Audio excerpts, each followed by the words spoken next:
बहुत सारे लोग होते हैं जो पढ़ने की फॉर्मेलिटी कर रहे होते हैं। पहले एक बात सुनो, हर बच्चा पढ़ाई के लिए नहीं बना, ये एक फैक्ट है बेटा। हर बच्चा नहीं पढ़ सकता, सब बच्चे नहीं पढ़ सकते। जिसके दिल में इच्छा शक्ति है ना, पहली प्रायोरिटी, भैया मेरे अंदर इच्छा शक्ति है, मुझे पढ़ना है, विल पावर। जरूर जबरदस्ती में ना तो पेरेंट्स पढ़ा सकते, पेरेंट्स तो सब बच्चों को भेजते हैं पर सारे तो नहीं पढ़ते, ना टीचर्स पढ़ा सकते। ये मानो अगर तुम पढ़ सकते हो ना तो तुम बहुत ज़्यादा ब्लेस्ड हो, क्योंकि हर बच्चा पढ़ाई नहीं कर सकता। अपने आप को पढ़ाई में लगाने के लिए मेहनत करनी पड़ती है, पढ़ना एक आदत बनानी पड़ती है। आदत हमेशा ऐसी चीज़ों की मुश्किल से पड़ती है जो थोड़ी सी टफ होती हैं। जैसे पढ़ाई और नशा, अगर दो चीज़ें हों तो नशा करना बहुत आसान है, पढ़ना मुश्किल है। लेकिन जिसको पढ़ाई में मज़ा आने लगता है ना बेटा, फिर वो अपनी लाइफ कहीं ना कहीं बढ़िया जगह सेट कर लेता है। कोई भी इंसान जिसको तुम सफल देखते हो ना, जिसके पास घर है, गाड़ी है, अच्छी ज़िंदगी है, उसने मेहनत कर रखी है बेटा।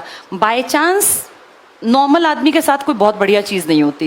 আমার এই ছোট্ট প্রচেষ্টা যদি আপনাদের ভালো লেগে থাকে তাহলে ভিডিওটিতে একটি লাইক দেবেন এবং আরও এমন ভিডিও পেতে চ্যানেলটি সাবস্ক্রাইব করতে ভুলবেন না।